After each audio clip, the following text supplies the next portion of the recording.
Hey, we're back to being inside a fiery mansion. Yep. There's a fire Pokemon. Just like the fiery dream I had last night. The fiery dream? Yeah. You had one that was fiery? Well, it was almost fiery. I had a dream that the stove would never turn off and it just kept getting hotter and hotter. Oh yeah, that's right. We both had really weird dreams last night. We tried to evacuate our apartment complex and apparently everyone had pets. And we tried to like get all the pets to get out without them trying to run back in again. Yeah, that was your dreams. And my dream involved your grandmother finding a way to sustain her life through transplanting her soul into a fish. And so we A met sentient talking fish. No, so we met up with a fish that talked and acted like your grandma, because it was your grandma, just in a fish body now. Just like it'd just be really funny. So that was just the new thing. Instead of dying, people's souls are transplanted into fishes so that then they can live indefinitely as fish. That just sounds like a really bad plot for a sci-fi movie. Yeah. Like, you can get your soul transplanted into an animal. You get to choose. Isn't there a book that's like that sort of, but you get to reincarnate as any animal of your choice, and the whole plot is that there's this guy who chooses to reincarnate as a lobster? That's not a book, that's a movie. It's a movie? Yeah. What was that movie? It was like a weird love story thing, and so like... Oh yeah, because isn't he trying to like get his wife to realize that he's a lobster? No, it wasn't his wife. He was trying to find like a date or something. Really? I don't Okay. know. I never It was saw the weird. movie. It was just something that I think Brett was telling us about once. Yeah. Apparently it was good, too. Oh, It just had a really? really stupid sounding plot. It does sound stupid. That reminds me, I want to see Birdman. Bird. Oh yeah, we talked about that before. I heard that was really good. I still don't know what it is at all. I don't know either. I said I think of Birdman. I think of the attorney Birdman from Adult Swim. So When I think of Birdman, I think of Howl from Howl's Moving Castle. really, I guess. Well, he was kind of a bird guy. Bird thing. I told you going right. on. I didn't really like Howl. No. I love Howl's Moving Castle, the movie. I don't like the character Howl. And you don't understand how all these girls are all for Howl. Right. Well, that's my whole thing. Like, I mean, Howl's a cool guy. Like, he's cool. He's this bird guy who's kinda heroic-ish, but he's like moody and constantly obsessed with the way he looks. Like, one of the most devastating things that happens to him is when his hair turns black, and he's like, "Oh, I'm ugly now because my hair is black instead of blonde," and I'm so sad about this. I'm like, shut the fuck up.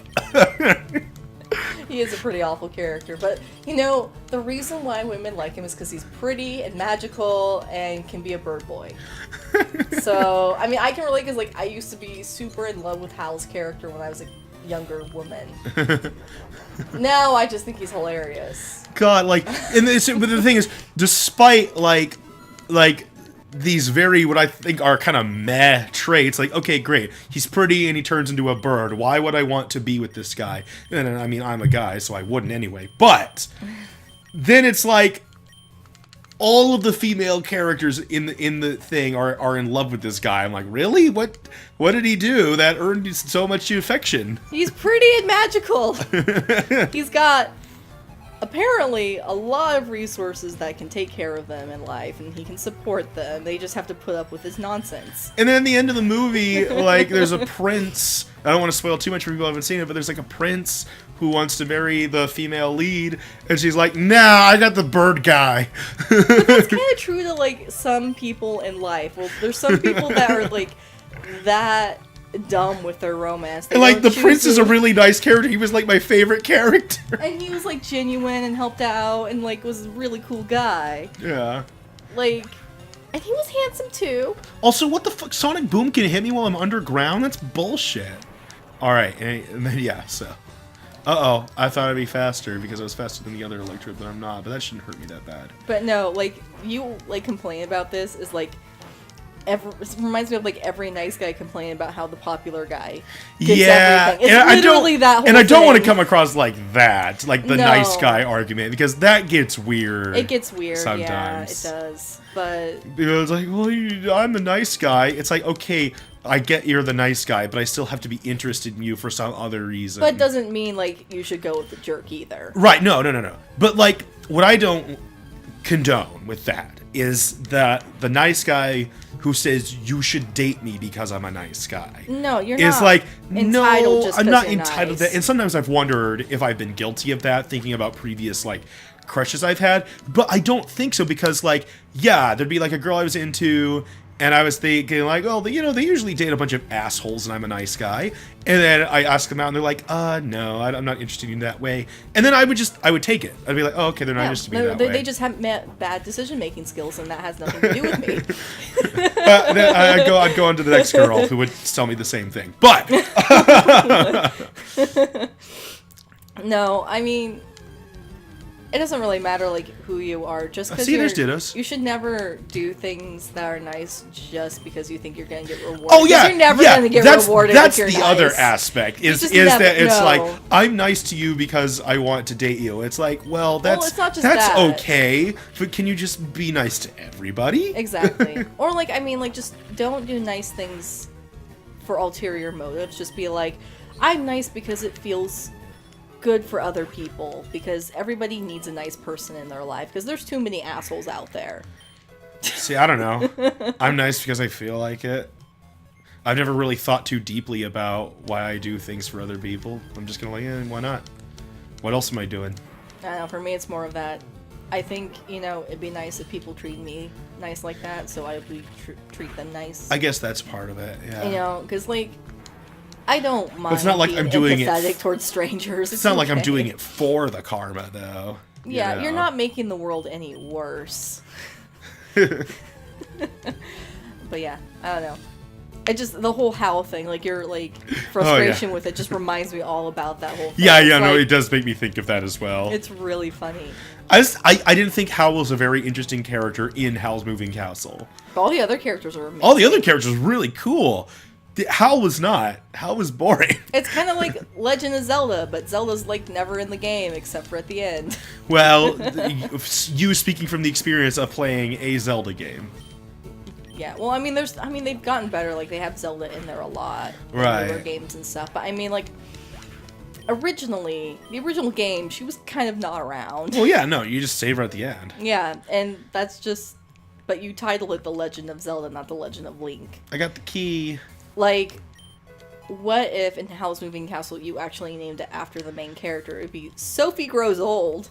And, really quickly here, with the key that I found, I don't remember if this is true or not, but I remember this tripping me up. I have this memory of playing Red and Blue as a kid, and from what I remember, the key was actually an invisible item on the ground amongst a bunch of trees that you had to find. So either I'm remembering that wrong from when I was a kid, there was a different item that you would get that was invisible, or they changed it in this game. I don't know which is true. I just remember having to really search hard for that key. But maybe I just got it wrong when I was a kid, too. I don't know. Any case, yes, I don't like Howl. Holy cow. So... I thought he looked better with black hair anyway, so... I think so, too. But I'm not into blondes, so... I don't have anything against blondes, but for whatever reason, I find people with dark hair more attractive. Yeah. I do, too. So I don't know why. Let's say, people got preferences for whatever reason. Whatever reason. Who knows why. There's kind of an explanation for it if you are into evolutionary sciences. I think I'd And rather natural selection. I think I'd rather just accept the fact that like a that thing. people like things. Well, it's not creepy. It's just No, no. you're I wasn't attracted- trying to imply you're that. I don't attracted think it's to people creepy. because you want to have those genetics passed down into your own babies. That's basically it. Well, okay, if we're getting onto it at a scientific level, yeah. Yeah. So you want babies with dark hair. Okay. which you're going to end up getting because my natural hair is dark and your natural hair eventually becomes dark. Well, yeah, it's weird because like when I was a kid, I had blonde hair, and then as I got as I got older, it became. Please tell me I can do that here. All right, and yeah, as it became older, it became brown. And that's the way it is for your brothers too. Yeah, they were blonde, and then their hair darkened as they got older. You know, it's gonna be really funny. You and I have dark eyes and dark hair, but there's a really highly likely chance that we'll have like a kid with that whole blonde hair thing going on. And a kid and blue eyes. Because your dad has blue eyes and my mom has blue eyes. And if we carry that recessive trait, we're going to have a blonde-haired, blue-eyed baby. That'd be funny. And that's going to totally confuse the crap out of our family. And they're going to be like, Rosie, did you sleep with someone else? They wouldn't confuse them because, I mean, they get it. Because your mom has blue eyes and... Yeah, I mean, one of my little brothers has blue eyes, too. True. I guess we could explain the science if they don't get it. Right. No, me and Seth, we both have green eyes, like our mom. But then Adam has blue eyes like Dad. And my eyes are kind of like dark hazel brown. They turn out more brown than like hazel, but... I just wanted to go back in here because I think there were some parts I didn't explore, and I want to explore it all. I want to know. Can you show me? No. Oh. February 6th, you gave birth. What? We named the newborn Mewtwo. Mew was pregnant? How'd they impregnate Mew if Mew's the only one? See, I'm pretty sure they retconned this to, like, Mew being cloned. That makes way more sense. They just happened to find a pregnant Mew out of nowhere. Uh-oh. Did my quick attack get sealed? Nope. Will-O-Wisp doesn't affect Jontron. Jontron also, can't get burned. Mew just pop out an egg, or do they actually have live birth in this game? As far as we know, all Pokemon lay eggs, right? Mm-hmm. Is laying the egg still giving birth? Technically, isn't it? You're still pushing it out of your baby. You're still producing a baby. Does this mean that Mew is female? Or is it just like one of those weird, like, hermaphroditic things where it impregnates itself? Well, most Pokemon have genders, and usually, you know, it's the female ones that produce the eggs. But Mew in this game is genderless. So it's like a blue-tongued skink, which is a lizard. It's like a blue-tongued skank! No, it's a lizard where I know for that, yeah. They still have to have sex though to like start the reproduction process inside themselves, which is really weird. Like they still have to find another like blue-tongued skink and be like, "Oh, you're sexy," and then they just go for it. They just rub each other together, and they're like, "Okay, I've impregnated myself now. Goodbye." Do they both become pregnant, or is one of them like the okay? Yeah, interesting. pretty much. I wasn't sure if like it would be like one of them like gives to the other, or if they actually just both become pregnant. I think so. I think they impregnate themselves. I don't know. I haven't looked too much deeply into blue-tongued skink sex, but you know. Skink sex? Because I might accidentally like mistype something and get skink sex? Get something really, really, really kinky. Oh, man. Actually, it probably won't be that kinky. No? If it's just blue-tongued skanks, I mean, they just color their tongues blue. We had some fun dip and then had sex. Yeah, that's not really all that kinky unless you use the fun dip for your sex. I'll show you why this dip is fun. You can get, like, the sugar sticks. Oh, like pixie sticks? No, like, fun dip has little sugar sticks in it. Oh, yeah. I don't like that stuff. I don't like powder candies like pixie sticks and that because like I don't know, I always feel like I'm gonna cough on it. Oh shit, which one did we go down? I wanted to go down the opposite one. I like the candy sticks and that's about it for the fun dip. Like I don't care about the other stuff. I just wanted to make sure I explored everywhere before we left. Also, pixie sticks are so messy for me. Like I try really, really hard to make a mess and it just goes everywhere. See, because like one of the things I think of when I think of you is someone who spills their food. So you with like something powdery like that. Yeah, I'm just imagining it going everywhere. You're like trying to just gently slide it into your mouth and it just like goes down the side of your face and just like Yeah, I don't know how I'm that uncoordinated with food. It's really weird. Oh, that's funny. I think it's like my sense of depth perception is really bad because it's really bad in other ways too. Like that's the reason why I never did like sports that involve projectile objects. Oh, right. Because I tried once, and I did that sport for 3 days before I quit. Not because I was terrible at it, because I was terrible at it, but because of like education reasons. I was too exhausted to do my schoolwork. So that's why I had to quit, because I'm like, I can't do like college classes and this sport at the same time.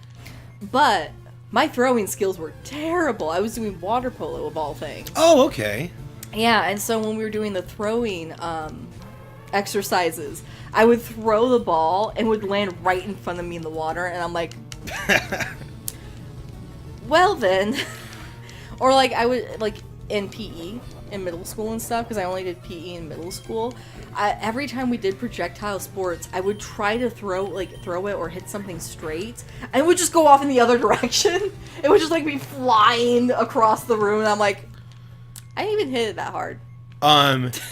Yeah, I'm trying to remember.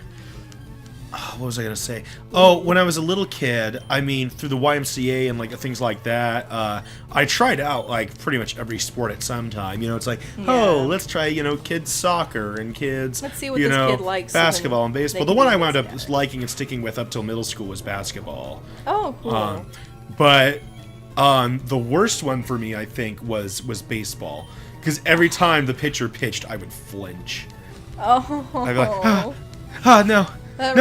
Oh man, baseball's funny though, because like in PE we would always goof around if we were in the outfield, because there was really nothing to do because no one would hit it that hard.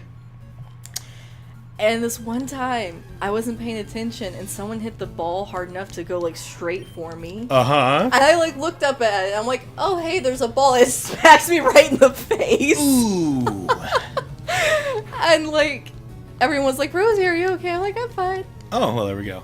I'm sure I probably got a concussion then, but I never bothered to deal with it. Yeah, I wound up getting hit in the head with the basketball a lot. Oh, I got my middle finger broken by a basketball in elementary school. Oh, really? Oh, yeah. Like, I went for the basketball with my fingers straight. I didn't try to, like, cup the ball or anything as it was coming towards me. I just, like, smacked my hand right into it. And it, like, totally pushed down my first 3 fingers. And then, like... it didn't break my other 2. It just dislocated them. Ooh. The middle one got broken, and it was big and purple, and it hurt. But, like, because my pain tolerance is so high, it didn't bother me that much. Right. Like, I could deal with it. It was, like, what, a 3 on the pain scale for me? Okay. Even though it was big and purple. 3 out of 10? 3 out of 10, yeah. Oh my god. All right. And so, like, I went into the classroom and my teacher's like, Rosie, are you okay? And I'm like waving around my big old purple middle finger being like, I'm fine! Totally fine! Totally fine! She's like, I'm gonna send you home. And then, okay, so this is even more funny. My dad, who obviously is not a medical professional and is kind of the whole tough it out kind of guy. He is like, oh, well, maybe if we, like, pop your joints out, you'll be fine. It'll be okay. Oh, great. So great thinking. He grabs my fingers and just pops them. Oh, God, that's making me cringe. Oh. And fixed the other 2 fingers just fine. They were okay. The middle one, no. Oh. No, that was a, 6 or 7 on the pain scale. Oh, God. And oh, then that's high for you. We went to the doctors after that, and the doctor was just like, because like this was a time when I was too young to know that the middle finger was the bad thing. Oh, okay. So it was really funny. She was like trying to get an X-ray of my finger, and she pulled my other fingers down, and she's like, "Okay, don't feel bad about this. I'm not making you do something bad." And I'm like, "What? I don't get it. I don't get what you mean." And she just like basically made me flip her off so she could take the X-ray. And then I just basically had a brace on my finger for like a long time because it was a small fracture. All right. We're going to see you guys on the next episode. See ya. Bye.